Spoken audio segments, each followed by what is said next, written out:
व्यापार समझौते का संपन्न करने के उद्देश्य से नियमित रूप से चर्चा करते रहे हैं। इसी को ध्यान में रखते हुए दोनों पक्ष के वार्ताकारों ने पिछले एक वर्ष में विभिन्न स्तरों पर गहन बातचीत की है।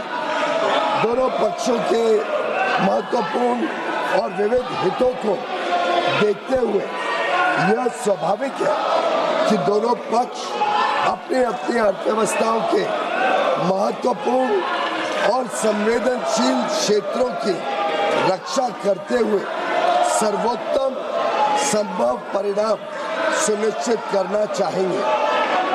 इन वार्ताओं के दौरान भारतीय पक्ष अपने संवेदनशील क्षेत्रों, विशेषकर कृषि और दुग्ध क्षेत्रों के हितों की रक्षा सुनिश्चित करने में सफल रहा है। अमेरिकी पक्ष के भी कुछ ऐसे क्षेत्र थे जो उनके दृष्टिकोण से संवेदनशील थे। लगभग एक वर्ष तक चले कई दौर के विचार विमर्श के बाद दोनों वार्ताकार दल द्विपक्षीय व्यापार समझौते के कई क्षेत्रों को अंतिम रूप देने में सफल रहे। 2 फरवरी 2026 को प्रधानमंत्री जी और अमेरिकी राष्ट्रपति डोनाल्ड ट्रंप ने द्विपक्षीय और अंतर्राष्ट्रीय महत्व के कई मुद्दों पर फोन पर चर्चा की। इसके बाद राष्ट्रपति ट्रंप ने अमेरिका को किए जाने वाले भारतीय निर्यात की दर घटाकर 18% करने की घोषणा की।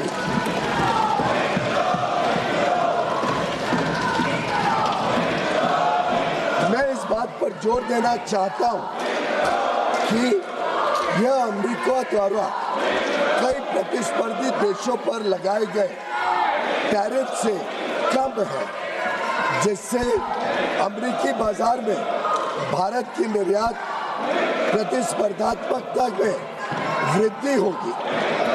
यह समझौता भारतीय निर्यातकों को विशेष रूप से श्रम प्रधान क्षेत्रों और विनिर्माण में महत्वपूर्ण तुलनात्मक लाभ भी प्रदान करता है। मैं इस सम्मानित सदन के समक्ष यह दोहराना चाहता हूं कि खाद्य और कृषि क्षेत्र में भारत की प्रमुख संवेदनशीलता का पूर्णतः ध्यान रखा गया है। साथ ही यह साझेदारी लघु और मध्यम उद्यमी, MSMEs, उद्यमियों, कुशल श्रमिकों और उद्योग के लिए नए अवसर खोलेगी। उन्नत प्रौद्योगिकियों तक पहुंच का सुगम बनाएगी और भारत के make in India for the world, design in India for the world और innovate in India for the world के दृष्टिकोण को साकार करने में सहायक होगी।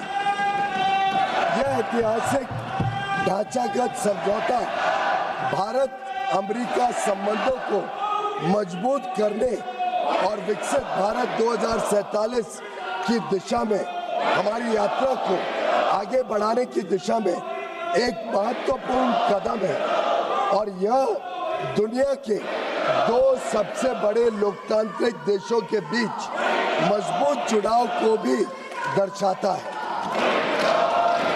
जो स्वाभाविक साझेदार है और साझा समृद्धि के लिए मिलकर काम कर रहे हैं।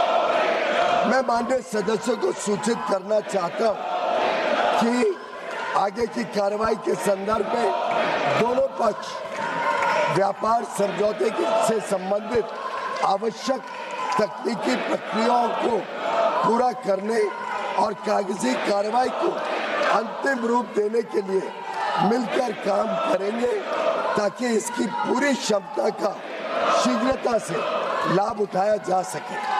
समझौते की विस्तृत रूपरेखा इन प्रक्रियाओं के समापन के पश्चात तुरंत घोषित की जाएगी। माननीय सदस्यों को भारत के ऊर्जा स्रोतों से संबंधित उन मुद्दों की जानकारी होगी जो इस समझौते पर हुई चर्चाओं के दौरान उठाए गए हैं। मैं स्पष्ट करना चाहता हूं, जैसा कि सरकार ने कई बार सार्वजनिक रूप से कहा है कि 140 करोड़ भारतीयों की ऊर्जा आवश्यकताओं की सुरक्षा सुनिश्चित करना सरकार की सर्वोत्तम प्राथमिकता है। वस्तुनिष्ठ बाजार स्थितियों और बदलते अंतर्राष्ट्रीय परिदृश्यों के अनुरूप ऊर्जा स्रोतों में विविधता लाना हमारी इस कार्यनीति का मूल आधार है। भारत की सभी कार्रवाइयां इसी बात को ध्यान में रखकर की जाती हैं। अतः मैं माननीय सदस्यों से इन मुद्दों को समुचित दृष्टिकोण से देखने का आग्रह करता हूं। दोनों देशों के बीच भावी व्यापार अवसरों के संदर्भ में माननीय सदस्यगण इस बात को समझेंगे कि भारत और अमेरिका काफी हद तक एक दूसरे की पूरक अर्थव्यवस्थाएं हैं। जैसे जैसे भारत विकसित भारत के पथ पर अग्रसर हो रहा है, हमें ऊर्जा, विमानन, डेटा केंद्र, परमाणु ऊर्जा आदि सहित कई क्षेत्रों में अपनी क्षमताओं को बढ़ाने की आवश्यकता होगी। अमेरिका इन क्षेत्रों में दुनिया का अग्रणी देश है, इसलिए हमारे लिए इन क्षेत्रों में व्यापार की संभावनाओं पर ध्यान केंद्रित करना स्वाभाविक है, जिससे न केवल हमारी खरीद में बल्कि हमारे अपने निर्यात में भी विस्तार होगा। हमारा अनुमान है कि तुलनात्मक लाभ के परिणाम स्वरूप कई क्षेत्रों में भारत का निर्यात अमेरिका में भी काफी बढ़ेगा।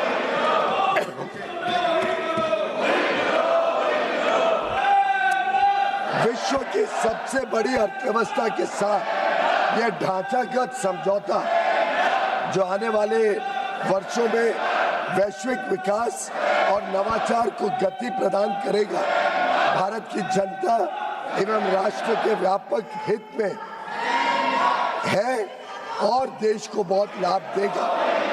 यह विकसित भारत और आत्मनिर्भर भारत दोनों को सशक्त बनाता है। हम अपने देश के लिए माननीय प्रधानमंत्री जी के इस दृष्टिकोण को साकार करने की दिशा में निरंतर कार्य करते रहेंगे। धन्यवाद।